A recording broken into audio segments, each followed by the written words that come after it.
Добра вечер, почитувани гледачи. Јас сум Драган Милосављевиќ, а вие следите емисијата Заспи ако можеш. Поминаа 7 дена официјална жалост во Македонија, иако реално да се каже дека жалост и тагата ќе останат уште долго со нас, меѓутоа колку ја сурово да звучи, животот оди понатаму и ќе мораме да се привикнуваме на стварноста таква каква што е.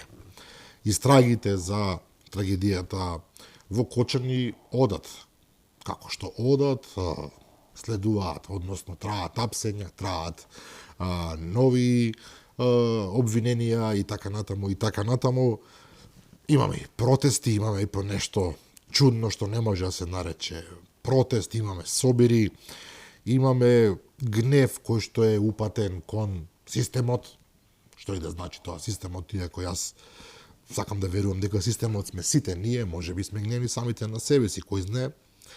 И едноставно работите се движат во некој правец кој што допрва ќе утврдуваме каде ќе не однесе. Она што е важно е дека дел од повредените во трагедијата се подобро, нека од нив се пуштени, според најавите на портпаролката на владата, веќе за недела две, половина од нив ќе се вратат дома, што е одлична вест. За жал, неколку мина се во критична состојба, да им држиме палци, им држиме среќа да издржат и да се излечат живи, бидејќи на крајот на краиштата тоа е тоа што најмногу вреди животот. Пред да го представам вечерашниот гостин, кој што прв пат доаѓа во емисијата, што мене навистина не ми оди во на некоја чест, така да кажам.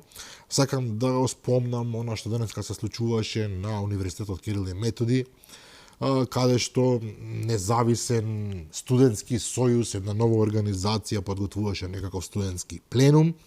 Новинарите беа на лице место да известуваат за настанот, меѓутоа не успеа да завршат својата задача од едноставна причина што едно момче со мегафон во рацете излезе и побара да не снимаат затоа што присутните пленумци не сакаат да бидат снимани. Сега можеме да зборуваме дали се во право или не. Она што мене ме згрози во целата приказна е односот на ова момче кон новинарите кога им испрати порака дека се платеници. И јас веднаш ќе кажам да, новинарите се платеници, потполно се согласувам со него. Платеници се затоа што работат за плата. И во неиронично кажано, новинарите се не само платеници, туку можеби и глупчовци. Се надам нема да ме замерат колегите, затоа што се принудени да трпат се и се што, да бидат навредувани, да бидат понижувани, а работат во се возможни услови и временски и политички и какви сакате, работат и под куршуми, понекогаш работат и во војна, работат и при бунтови, и при протести, и при насилни судири, работат тамо каде што многумина не би сакале да одат и сепак повторно се жртви на разноразни навреди и омаловажување кои што доаѓаат навистина од секаде. Сакате на социјалните мрежи, сакате на во јавноста, на улица, сакате од политичари, сакате од еве и од студенти. Претпоставувам дека овој млад човек досега не работел или не заработувал, ако грешно се извинувам, па можеби не знае што значи да се заработи своја плата, а ако сака да види како изгледа заработувањето на новинарска плата, јас би го поканил да дојде овде со мене да поработи, да види како сето тоа изгледа и на што се треба да биде подготвен за да го издржи целиот притисок и да остане ментално, психички и физички здрав. Но, толку за тоа, ќе кажам дека и вечерва имаше протести во Скопје или собир на движењето кое е следен, ќе позборуваме малку подоцна за тоа, но крајно време е да го представам гостинот, бидејќи ги спомнав новинарите, јас во животот сум работел со двајца новинари кои што случајно го носат истото презиме со гостинот, со Иван Лазаров кој што сега е восител и со популарниот јутјубер Стефан Лазаров, но ако смеам да кажам, моје лично мислење е дека мојот вечерашен гостин, доктор Ненад Лазаров, е попопуларен од мене и од двајцата колеги заедно. Добра вечер, докторе.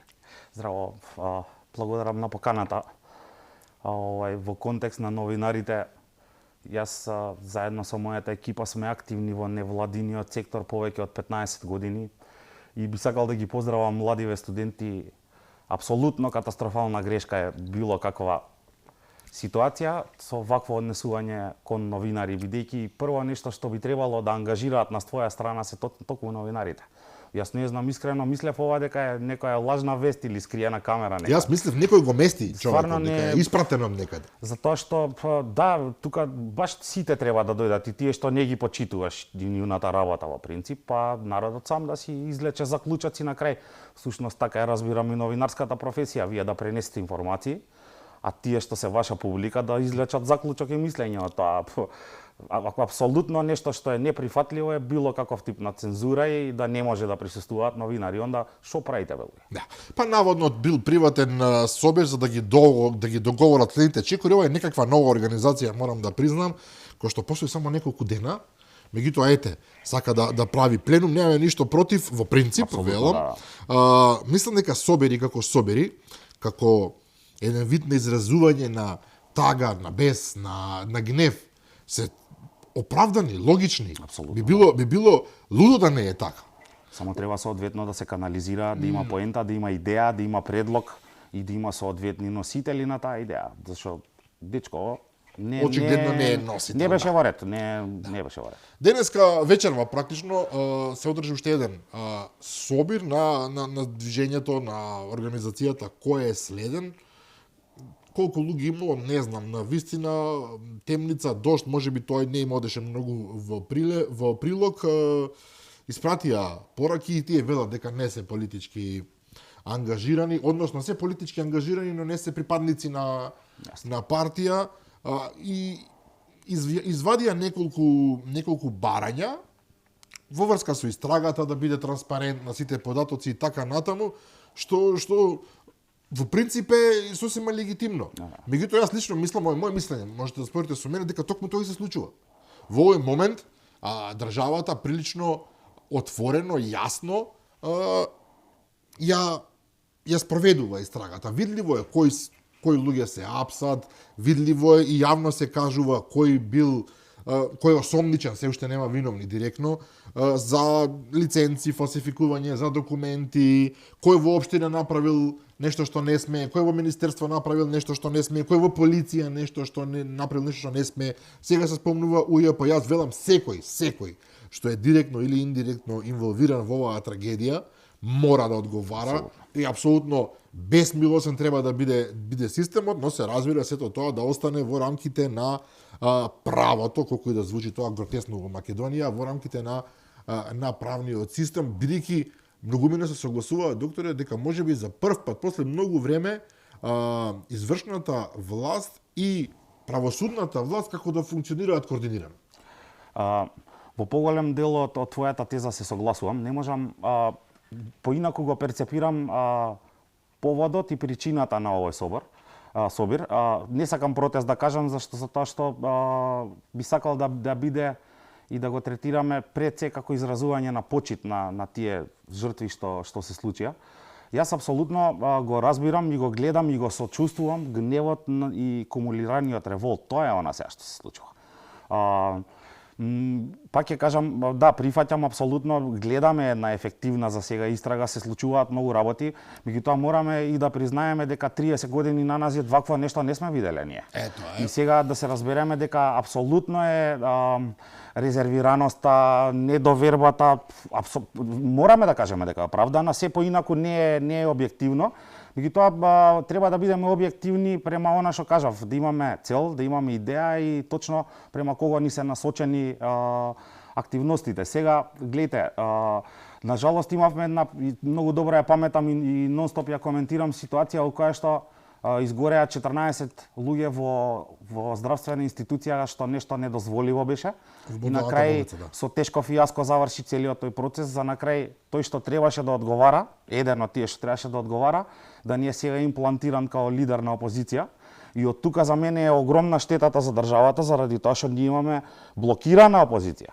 Ако нешто ја не сум политичар, ја како граѓанин сега зборувам, нели, да не сега некој ме критикува се докторов за политика, меѓутоа ја како перцепирам.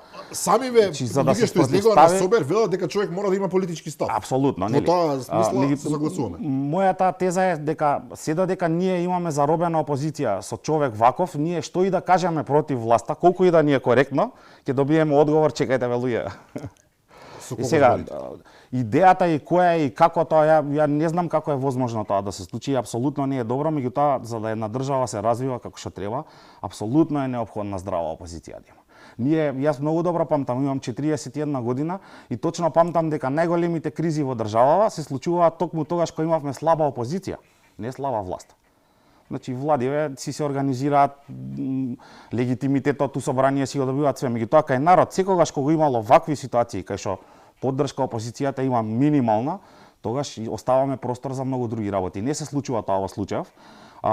Разговаравме во подготовката на емисијата, она што за мене е грешка во оваа цела ситуација е што требаше да се фокусираме многу повеќе во овие денови на планови што ќе правиме како народ, што ќе правиме понатака, како себе да се промениме, да извлечеме поука од ова, затоа што е најголемата катастрофа ќе биде ако и после ова не извлечеме заклучок некаков и не тргнеме секој од себе со промена. Спомна систем, па ние сме системот, секој од нас поединци. Јас вчера коментирав каков ќе биде денов денеска и денеска денов беше катастрофален.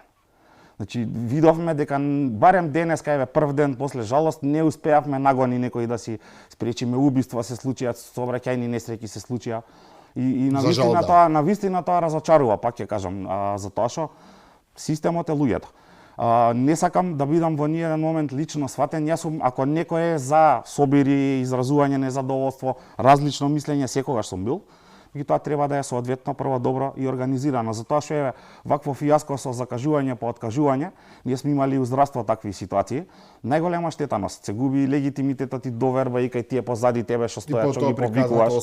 Нели да. И уствари не се случило ништо на крај. Пред нас е еден исклучително тежок период како држава, бидејќи имаме преку 250 настрадани во ситуацијата, од кои 59, сакам 60 да ги сметам, заедно со возачот на брза помош, тој ни е став на Икраот, и преку 150-200 повредени. Не чека една Голгота. Тоа се едни од најтешките пациенти за рехабилитација и лекување, затоа што изгорениците се итекако предизвикувачки и многу непредвидливи, ќе кошта многу време и ќе чини многу пари. И се надевам дека ќе имаме максимален успех. Многу ме радува оваа ангажираност на европскиве земји. За прв пат видовме ваква организирана акција, каде што у 2-3 дена се успеа неверојатен медицински транспорт да се организира. Ја сакам на гледачите само едно нешто да им објаснам. Ја бев прв што ја критикуваше државава дека не постои центар за третман на изгореници.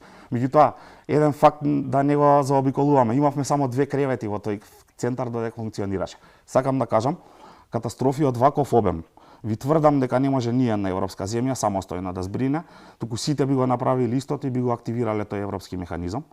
За среќа, покрај сите несреќи со соседите, имаме убав респонс еден исто така, морам да се заблагодарам. Покажува човечност, хуманост. Апсолутно. И од тука натака, пак ќе кажам, многу работи се поинакви, за да во моментов гледам причина за критична маса која што ќе бара промена на власт.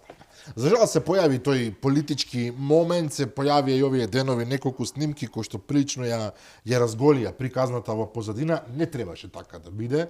Нема потреба од некаков српски помошник, како да го наречам таа, како таа девојка или луѓе кои што имаат сомнително... Ама ние само со помошници сме научени да функционираме. За жал.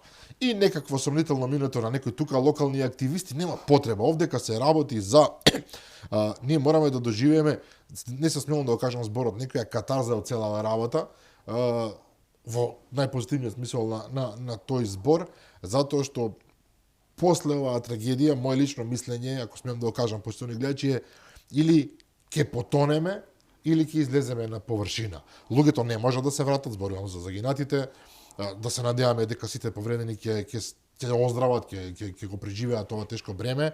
Меѓутоа, како општество мораме да излеземе од оваа агонија во која што се наоѓаме и ќе биде многу тешко. Тука потполно се согласувам со вас, докторе. Меѓутоа, вистинската причина зошто ве повика во оваа емисија, вие сте човек кој што, иако имате многу работа, зборувавме пред емисијата, вие сте практично на 3-4 места расфрлен со работни обврски, не знам како постигнувате, секоја чест. Една од вашите заштитни знаци е тоа што се занимавате со хуманитарна работа, ако така можам да кажам. Веднаш влеговте во битка за собирање помош, за помагање. Пред Црвен крст.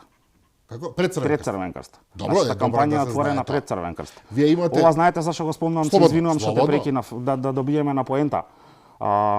И-Крауд, фондацијата, во овој момент има безмалку 6 милиони денари прибрано средство. А на жалост некако целиот фокус не е жалост апсолутно тоа, него нас не ни падна драго, не дека не сме добиле внимание, туку не добиле внимание донаторите. А кои што испраќаат пари кај вас се Апсолутно, разбира. значи тоа не се наши пари на фондацијата, тоа се средства кои што луѓето ги дадоа. Ние работиме со генерално мали донации, меѓутоа во голем број. За прв пат во оваа акција огромна поддршка добивме од организации, од фирми и така и дојдовме до оваа сума. 6 милиони е доста видете, пари. ние имаме повеќе од 10% од тоа што го има собрано Црвен крст како сума. Така да е сериозна помошта што се собра, акцијата е се уште во тек. Она по што сме предпознатливи е дека целосно се реализираат кампањите до крај. Повеќе од 110 до овој момент година дена функционираме. До сега бевме фокусирани на конкретни медицински третмани, меѓутоа само оваа ситуација наложи дека има потреба да се вклучиме. Бидејќи во оваа година дена наше функционирање ние собравме едно екстензивно искуство по однос на како функционира вакви ситуации, каков е одговорот на народот, како тоа треба да се канализира, се со цел на крај да имаш најголем успех и сега за сега сме презадоволни. Поддршката расте секој ден. За неколку дена ќе завршиме со реализација во смисол на тоа да се исплатат сите пари до денар на семејствата. Моравме и да тактизираме се додека државата не обезбеди конкретна листа на странати. Сепак, знаете, во вакви времиња, на жалост, има и многу измами. Ќе дојдев до тоа апсолутно, затоа што гледаме и ова е многу важно прашање. Вие имате, не вие, туку вие сте дел од организација И-Крауд која што се занимава со вакви работи. Црвениот крст е официјална некаква, јас мислам. Како не, со општински организации со огромна инфраструктура, неспоредливо. Неспоредливо, меѓутоа факт е дека се појавија измамници веднаш. Тоа не е нешто типично за нас, тоа е во секаде во светот, меѓутоа бидејќи сме малку па веднаш некако ни доаѓа грдо, се појавија измамници кои што се обидуваат да извлечат пари од луѓето, лажат дека се представници на организации кои што собираат пари за помош, всушност сакаат да ги стават во джеп. Она е грдата страна од македонското општество која што постои, меѓутоа и власта во неколку наврати чини нам рече само официјални броеви, само официјални сметки на кои што може да се уплати. Вие сте сепак независни. Ја прашувам вака директно. Ќе искористам приликава и своето незадоволство и на И-Крауд да го пренесам, бидејќи ние не баравме да бидеме ставени на пиедестал со Црвен крст, нешто што е помалку или повеќе државна институција, со вработени, со огромен број на волонтери и со све. Меѓутоа, тој дел од наративот не е добар. Затоа што не само И-Крауд, има и други неколку организации во оваа држава кои што веќе и со години се докажале и тезата дека значи, само автентични се, реални се, не се нешто, па ќе ви кажам, нема сомнителни сделки, нешто трансакции. Зарем, ако имаме било каква недореченост или етикета или лоша конотација или лошо изреагирано, би собрале 6 милиони денари од народ. Доброволно дадени пари. Близу 100.000 евра за неколку апсолутно. дена. Тоа е буквално за неколку дена. Апсолутно. Тоа се големи пари. Одговараме и ние сме единствените кои што транспарентно работат со средствата до 100%. Што? Секоја трансакција донирана на И-Крауд во реално време веднаш се покажува на вебсајтот. Колку што пари сте дале, на пример, Еве, ги ние добиете можеме како... сега да донираме 100 денари од телефон и ќе ги видите веднаш на сметката, точно во вкупната сума. Тоа е првиот дел. Вториот дел е што секој проект кој што го работиме подлежи на проверки. Претходно медицински кампањи ние имаме медицински одбор кој што прво проценува дали е тоа држача кампања, дали е издржана, дали е се во ред, па тек после ги повикуваме донаторите да донираат. На тој начин и нив ги заштитуваме и крајната фаза е онаму каде што доаѓа до реализација, ние најтранспарентно и налози од банка објавуваме што е направено. Тука веќе луѓето тоа го видоа ни повеќе од 100 случаи и затоа добивме ваква поддршка, бидејќи знаат дека до денар парите ќе завршат на местото. Така. Рековте добивате пари и од приватни лица и од фирми, Доминантниот број на трансакции се од поединци. Меѓутоа, за прв пат сега, во оваа ситуација, и со сериозни суми не поддржа и компании, и синдикати одредени, и организации на здравствени работници. Многу ме радува тоа што хуманата страна ја покажаа колегите наши, па имавме доста донации од медицинари, замислете, да. И тоа сериозни суми, по 1000, по 2000 евра, што за мали ординации се сериозна сума. Од срце ги дале луѓето, им благодарам еве овде јавно на сите и тек допрва ќе работиме. идејата која ни беше досега, го проценивме моментот дека доколку се сегментираат донациите на поединци ќе настане хаос. Прво, да речеме, секогаш добиваат најмногу поддршка тие што имаат повеќе контакти. Многу е логично. Нели, на жалост. Обично така бива, да. На жалост. Потоа може некој да се испушти и секогаш е многу лесно тоа да се случи, некој да истрпи неправда што не е фер. Затоа и објавивме кампањата дека ќе се собере фонд кој што ќе биде еднакво математички распределен на бројот на да. Само тоа сметаме дека е фер до крај. И видовме дека тоа наше предвидување се реализираше. Сега има повици за поединечни донации по одредени луѓе засегнати во несреќата и на жалост гледаме дека кај некој има 5000 евра донација, кај некој има 100 евра донација. Што е драстична разлика се. Нели, не е во ред, нели? Апсолутно. Иако овие пари за кои што сега збориме си иницијална една помош за живот на тие луѓе, да ги пребродат овие денови бидејќи ова е огромна катастрофа. Она што сакам да го нагласаме дека понатамошниот третман и решавање на оваа ситуација ќе побарува многу милиони евра. Милиони? Да. Затоа што видите, има многу постручни и запознаени од мене, верувам ќе зборат тек допрва, многу чини еден пациент со сериозни изгоретини како третман, бидејќи е долготраен прецеј, хоспитализации, рехабилитации, навистина е тешка борба. Да, а приватните болници едноставно зборувам по светов не прашуваат за било каде, еве и кај нас. Сега еве да искористам приликава, јас сум вработен во Жан Митрев, да не испадне дека ја сега мојата болница ја рекламирам, Систина изреагира веднаш. Изреагира исто така и Ремедика, изреагиравме и ние. Кај сите имаше овие болници збринати во првиот бран, сите бесплатно, денар не е наплатен нигде. Што е многу човечки. За приватна болница апсолутно, видете, тоа е приватен капитал, тоа е инвестиција, тоа не може да го гледаме како јавно здравство, а го гледаме. И меѓутоа понатамошниот третман не може да падне. Не може ни да се очекува. Ова е веќе проблем, бидејќи милиони евра се, како верувам на вашиот збор, се многу пари. Видете, имаме преку 200 повредени.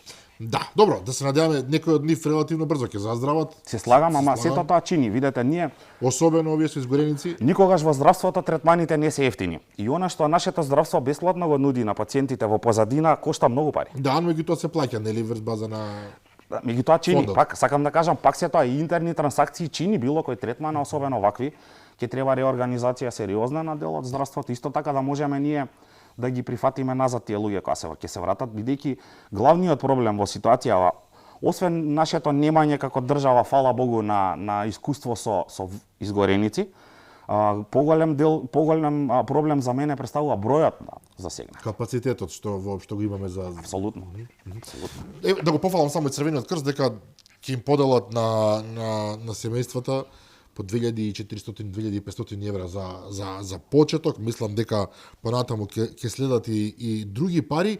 Меѓутоа, ова ќе оди чисто информативно, еве кај вас. Директно како парични средства или ќе одат и како, не знам, можеби медицински некакви средства, нешто? До сега работевме на принцип да избегнуваме трансакции на кои што донираните пари ќе завршат на дали донацијска или лична сметка, небитно кај поединците што им требаат. Во овој случај мораме да направиме исклучок, бидејќи сме сите свесни дека не плаќаме медицински третман, бидејќи медицинскиот третман е на терет на државата. Да. Исто така и превоз и тие крупни работи. Рекоа дека државата се ќе покрие. Да, апсолутно. Затоа и во старт објавивме дека со оваа помош сакаме животот да им го олесниме во овие неколку дена барем, да во овие кратки периоди да не морат на секојдневните трошоци да мислат. Бидејќи на една ваква катастрофа средствата кои што ќе им се дадат сега се. Да. Добро, реално човек кој што па и еве, вашиот роднина, пријател, повреден се наоѓа во странство, државата навистина покрива, како се вика, вашиот престој тамо покрај него, меѓутоа животот во Македонија продолжува. Па и тамо животот продолжува. И тамо, и тука имате сметки, имате храна, имате што се не. Иако сум позитивно изненаден, да речеме, јас не очекував, мислев дека државава по некоја логика ќе подмири еден придружник. Во овој случај немаше лимит, ми е многу драго. Значи има и по двајца, по тројца негде каде што не им се направи на луѓето проблем. Лично сведочев. Што е убав потек. Апсолутно. Лично сведочев и изненаден бев позитивно кога во контакт со настрадани семејствата ми кажаа дека дури букингот на картите им го завршиле авионски, како, значи буквално на мејл им пратија ваучер од хотел, да. Така да, видете, мораме да бидеме реални дека ова беше катастрофа една од голем размер и како што кажав преска и за многу поголеми држави од нашата. И стварно сум позитивно изненаден. И ми е драго и искрено се надевам дека ќе продолжиме во овој правец. Бидејќи се поддржувам се до сега што се случи. Политички конотации секогаш ќе има, меѓутоа и јас како медицинар еве пред се сум многу позитивно изненаден од степенот на одговор медицински еве на страна другиот дел. Затоа ќе се согласам со вас.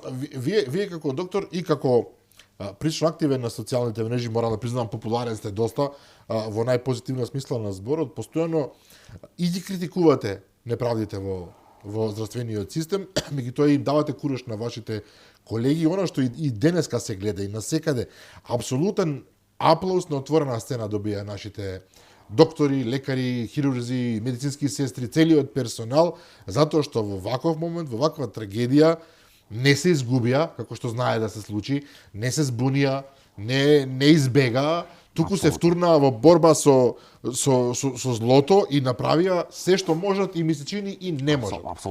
Апсолутно да. Токму затоа и пак ќе кажам, не гледам причина во моментов да се прават протести вакви за системот е трул 30 години, не е од завчера.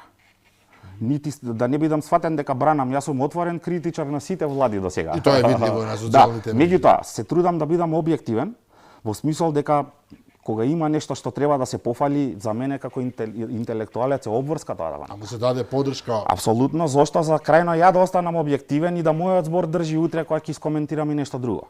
Видете, и мора да преминеме во една следно ниво цивилизацијско, а тоа е дека коментарите и критиките треба да ни бидат со цел. А не само да си збориме ние по цел ден, бидејќи е многу лесно за било кој маргиналец да седи дома и да критикува цел ден.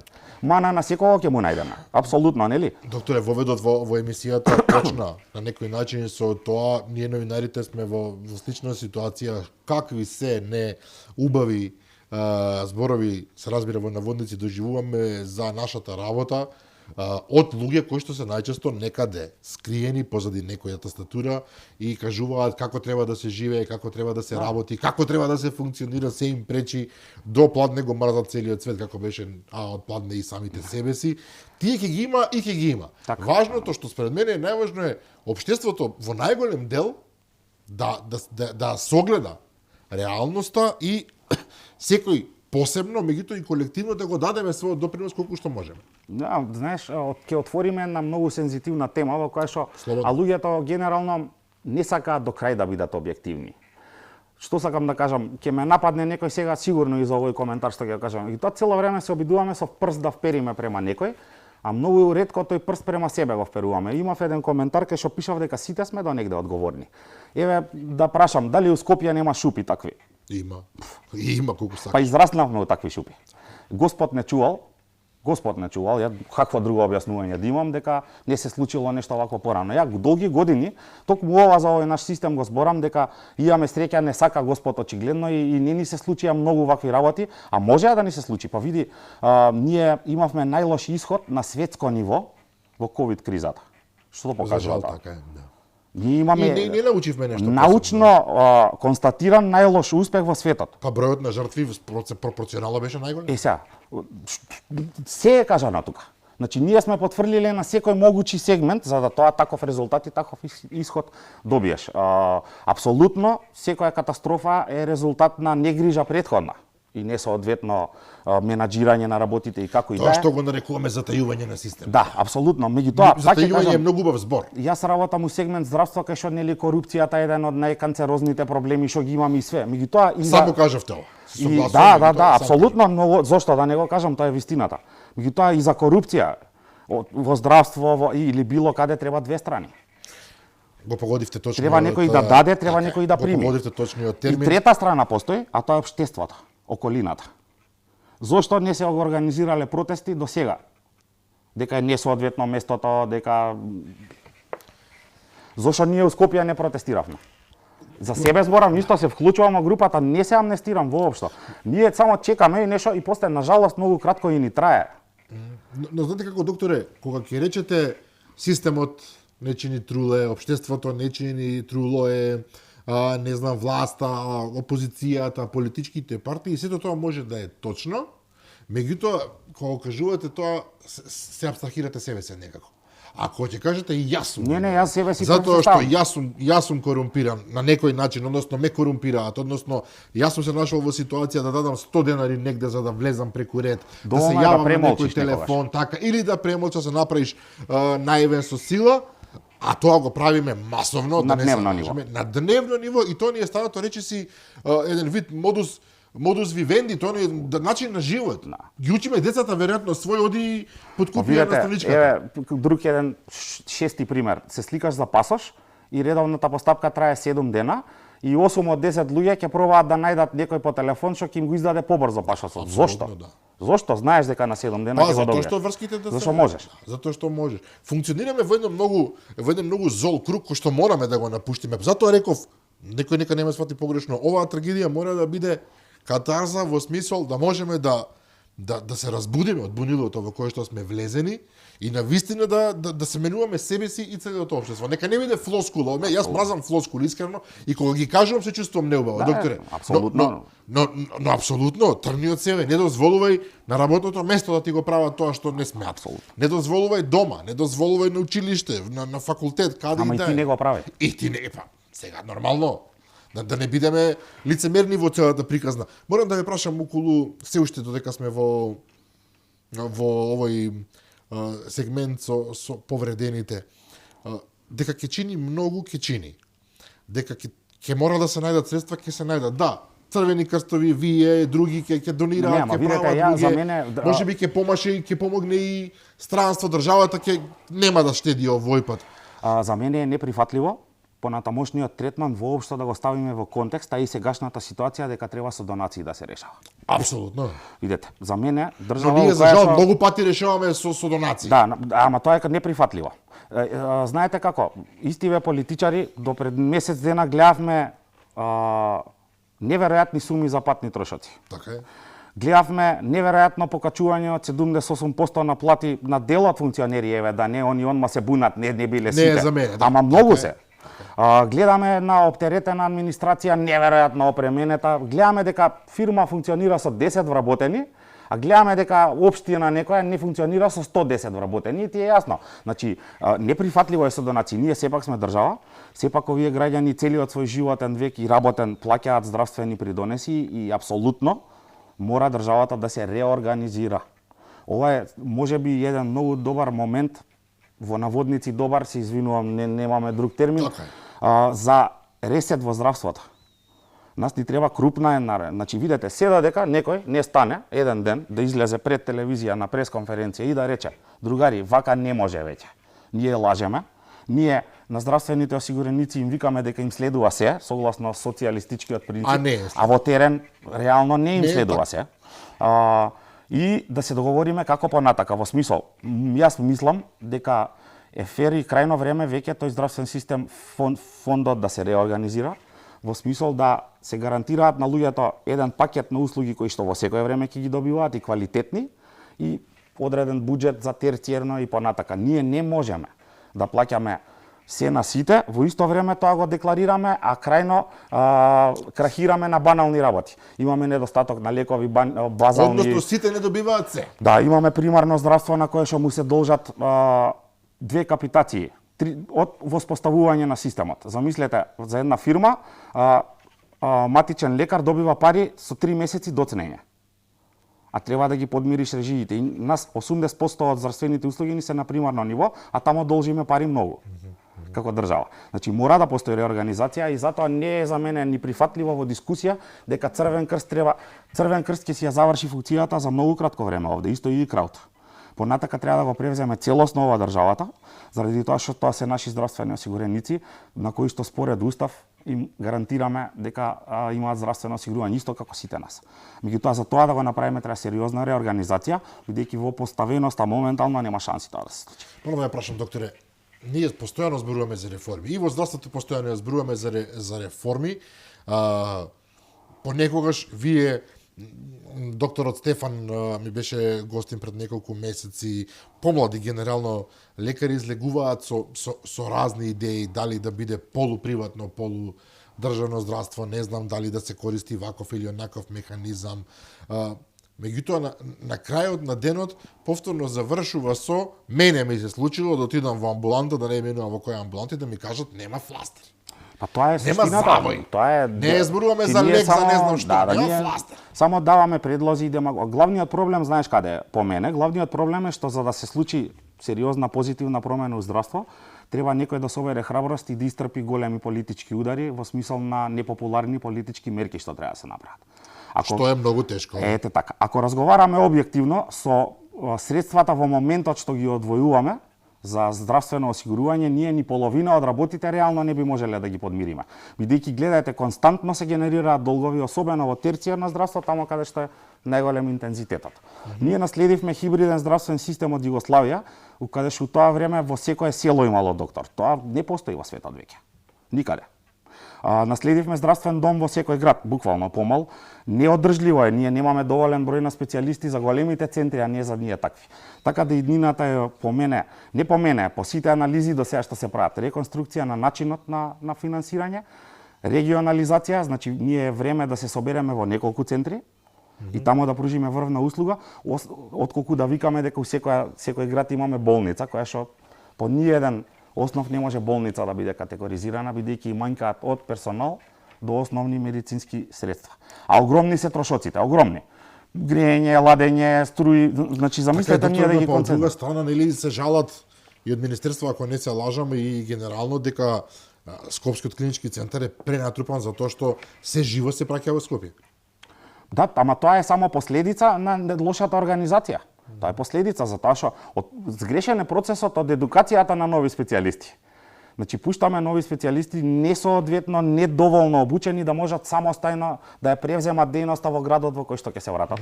Традиционално во здравството имаме политички активности во смисол, конкретен пример е доаѓа колега специјализира од Куманово, завршува специјализација, не се враќа у Куманово, му потпишува министерот трансфер у Скопје. И во Куманово нема таков специјалист после. Што убаво. Со години се случува. Со години. Значи двајца треба да се потпишат и тоа се прави. Без да се ние у ковид кризата имавме инфектолог што излезе од државно отиде у приватно, у ковидот, усред. На рака се бројат инфектолози. Значи у стартот е тука распределба на кадар, планирање на кадар.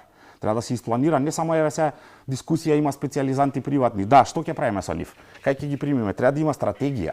Но ова не е, ми се чини, директно медицинско прашање. Ова е прашање на стратегија во која што би требало да се вклучи поинаков вид на луѓе. Или грешам? Бидејќи доктор сам по себе најмалку доктори треба да се вклучат. Тоа сакам да кажам, тој треба учи менаџери во здравството, така е, менаџери. Гледате, докторот учи како да лекува, не како да организира други доктори. Нажалост го памтам денот кога претходната влада излегоа и кажаа дека приоритет во нивниот мандат не е здравството. Дрско и безобразно. И тоа им помина. Немаше протести. А немаше ни, да, не беше ни образованието. Ни собири немаше, не протести. Значи излегоа флагрантно го кажаа, еве ги 10 точки на избори, ни една не е од здравство. 7 години. Знаете што е 7 години за еден здравствен систем? Премногу. Еве. Тогаш некои невладини излегува со информации дека се измориле, не можат веќе да протестираат, се уморија премногу. Супер, браво. Едноставно се не може истроши. животот да застане никако. Да не само да не испадне дека е у 7 години овој проблем, ова е катастрофа една што се случува веќе наследено и по правило и по навика до негде. Тивки мораториуми, користење на право дискреционо на директор да бира кадар. Нас ни е клинички центар пред крах. Ние имавме генерации ненормално квалитетни познати по цела Европа, сега квалитетот е се помал и помал и бројноста на лекарите. Испотида у пензија еден куп луѓе, трансферот на знаење исто така по знак прашалник ставен. Сега тука влегуваме уште по комплицирано прашање. Факт е дека многу наши доктори побегнаа по светот. Побегна. Секој што ќе добие можност. Јас памтам исто така. Овој ист наш народ пред не така долго време, кога се буневме дека е ненормално 20.000 денари да зима доктор плата, тогаш ни вика, ако не ви чини, одете си отида.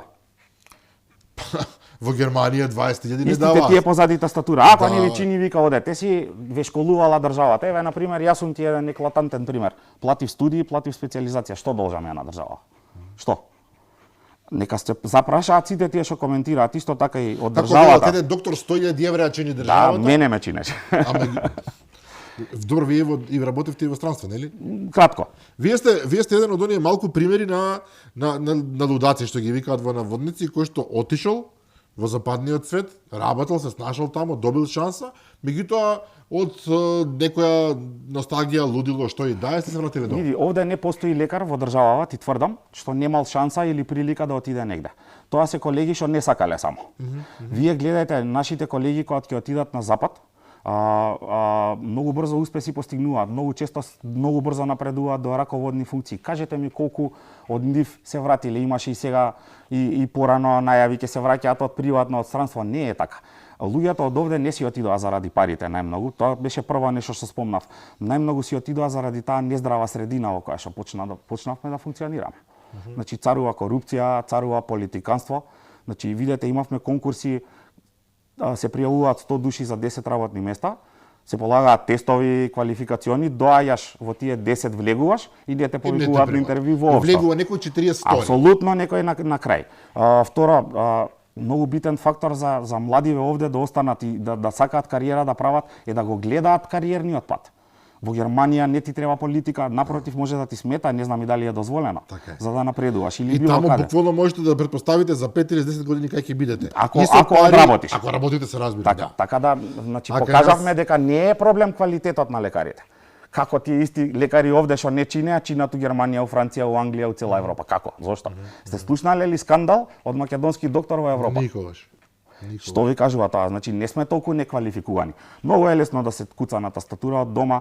Знаете ли дека на секој втор, значи татко ми отиде у пензија од гранична полиција, мајка ми до скоро работеше у приватна фирма.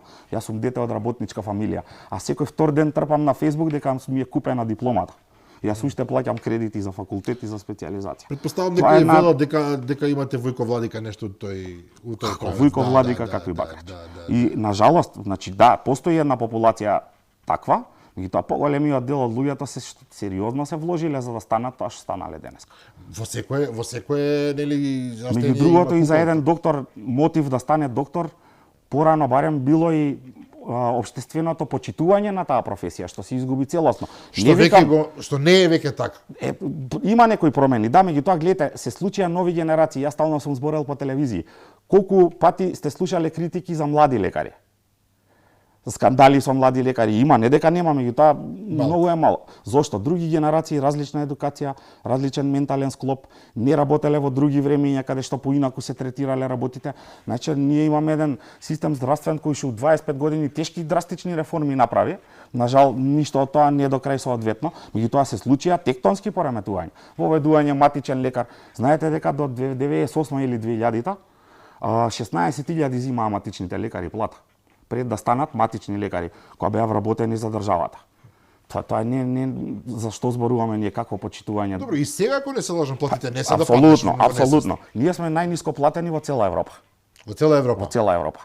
Специјализантите на Косово, значи полошо и од Молдавија, претпоставувам. Специјализантите на Косово во моментот земаат 1500 евра. Специјализантите. Да не збориме за другите овако. Имаше едно поместување во позитива на платите, меѓутоа првенствено што треба исто така во не може да збориме за покачување 78% на политичари, а 5% годишно на здравствени работници, образовни работници. Тие главните сегменти на држава, навредливо е. Можеби да не, можеби ќе беше сосема поинаку. Ја искрено мислам и се уште се надевам дека ќе се откажат од тие 78%. Малку веројатно. Добро, докторе, како ќе ги вратиме нашиве што заминаа во странство доктори? Затоа што така се погоди. Во еден момент се отвори просторот за доктори, на среќа или несреќа се отвори. Не се отвори за инженери, можеби уште за некој друг, но чинам дека баш за медицинскиот персонал масовно се отвори. Имаме ли ние воопшто шанса да ги вратиме? Не. Човек што отишел пред... Знаеш зашто не? Затоа што, извините, прекинав. Не, слободно. Не заради тоа што многу помоćни држави од нас им се случува исто. Па ќе се вратиме на она, кажавме, објективност. Не е мотив од политички цело време овде, него е едноставно тренд еден. Имаше голем еден бранд кој што сега забави со војната во Украина. Од Германија, од Франција мигрираа во нордиските земји, горе, Шведска, Финска, заради драстично поголеми плати, а од тамо па мигрираа у Америка, затоа што Америка им ги признава звањата. А во Америка исто така се плаќа крваво. Па тамо се најплатени од цел свет. Видете, ние пробуваме да учиме од Америка, Америка има најлош здравствен систем у светот. Најсуров би рекол. Па тоа е и лош, заради тоа што тамо примарно може да те збринат од повреда и после 2 сата ако немаш осигурање да ти извадат Соколичката културно предболница надвор, да. најнормално е така нив. Во Америка е Интересно што нормално. никој не го разбира тоа како нешто страшно. Да, во Америка е грев да спомнеш социјално здравствено осигурување, дека некој друг треба да плаќа за Тоа никако не можам да го разберам, вела дека е тоа поинаков ментален код тамо што очигледно постои. не ни треба да го сватиме, не ни сакаме да тој прави. Во Европа сепак верува во такви некои социјални и хумани вредности. Проблемот е што требаше да пресечеме многу порано. Проблемот е што требаше сериозно да се, значи видете, еве ние имаме проблем со 2-300 специјализанти приватни 15 години што се провлекува.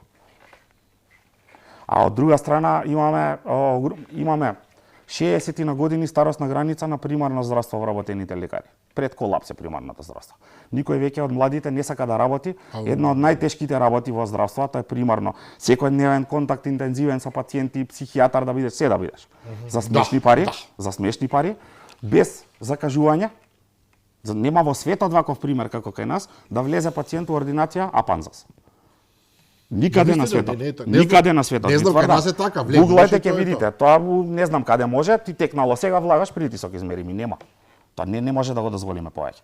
Треба да се организираме, да заштедиме и треба да ги платиме тие луѓе соодветно. Значи не може да гледаш ти паралелно со тебе некој државен службеник функционер кој што зема 2-3-4.000 евра, а со таква сума на пари ти да водиш цела ординација, да платиш и вработени и режиски трошкови.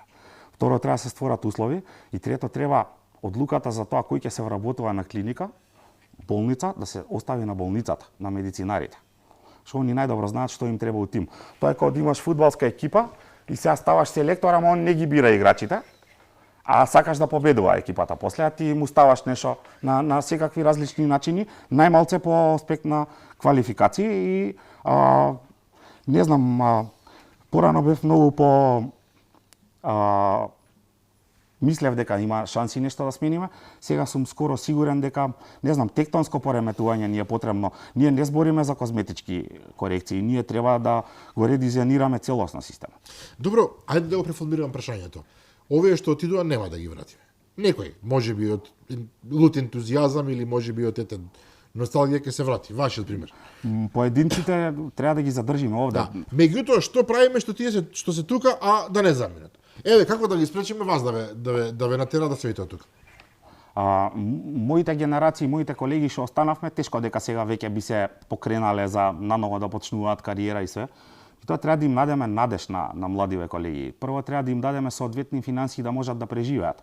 Никој од нас што влегол во медицина не очекувал дека тоа ќе се збогати некогаш во животот. Не е тоа идејата, меѓутоа не можеш да мислиш да не ти исклучат струјата дома, а да третираш 100 пациенти на ден. Втора работа треба и да видат за кариера. Треба да видат дека директорот на крај нема да добие од партија список и дека ти си волонтирал 10 години и може да те згази некој од партија. Што никаква квалификација нема. Треба да видиме здравствен систем кој што нема да се носат директори од трети институции на едно место, па експерименти. Треба да видиме здравство кој што нема да се краде на секој могучи тендер, да се става секој. Заради тоа што оваму слушаме секој ден, не знам, од болница персоналот изнесувал потрошен материјал. Тоа е дебулозно и смешно тврдење.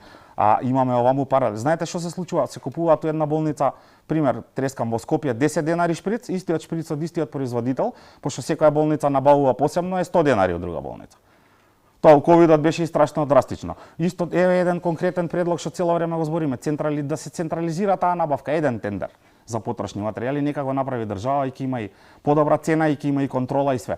Вака секоја една организација си има по 20 директори и тоа е чудо од администрација, а оваму ни фали најкритичната нега на пациенти. Она што му фали најмногу на здравството, лекари да, меѓутоа многу повеќе му фалат медицински сестри и болничари.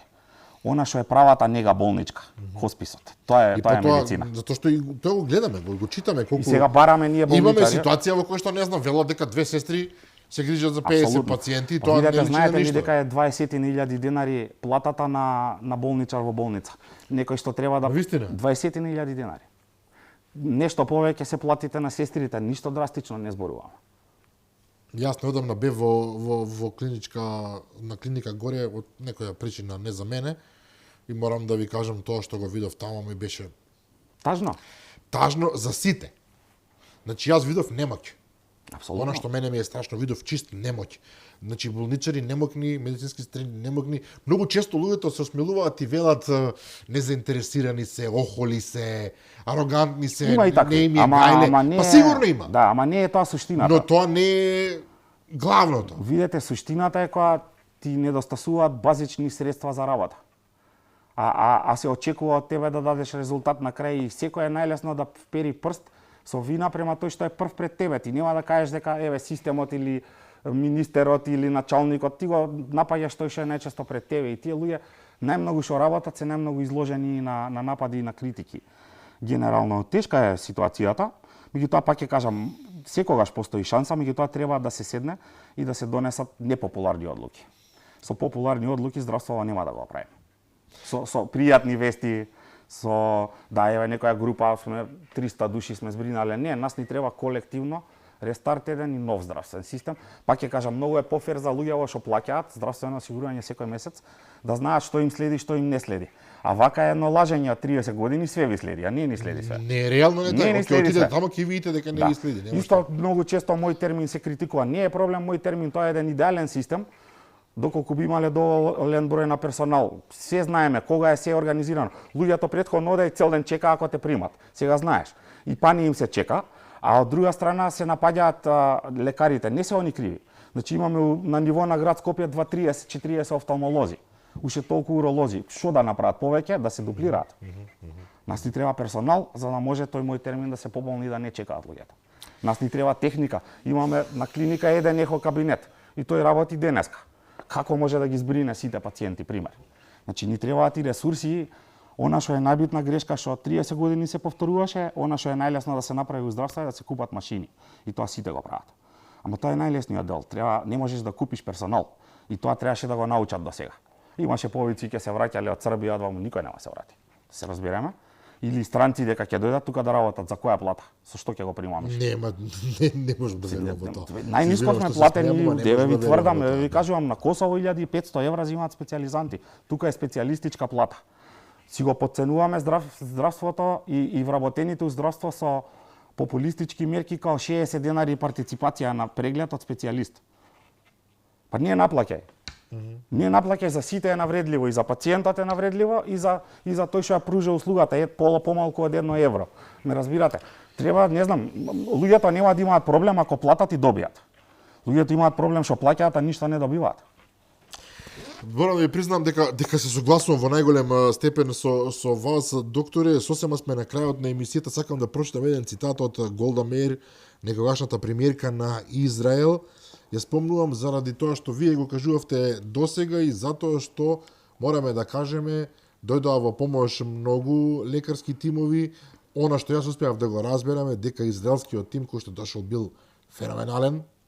Знам дека има и политички некакви пораки сега што пристигнуваат заради тоа што се случува во Газа и така натаму, меѓутоа ние дека збориме за чисто медицинскиот аспект. Да, лекари од Израел. Велат дека лекарите од Израел направиле чуда заради нивното огромно искуство со оглед на фактот дека имаат постојано некои војни конфликти таму, па не само тоа, во топ 5 земји по однос на напредна медицина е Израел. Медицината им е врвана класа, дури ако разбрав добро дека другите екипи од Чешка и од не знам каде самите рекле овие се да им се симне капа, навистина се перфектни. Сега зашто го кажувам тоа? Голда Меир, значи некогашната премиерка, почитувани гледачи на Израел, многу почитувана во својата земја, го има речено следново: ако сакаш да изградиш држава во која ќе се вратат незините синови и ќерки, меѓу другите и докторите, ако сакаш да изградиш држава од која ќе заминат само за време на празниците, а не за секогаш, тоа јас го кажувам.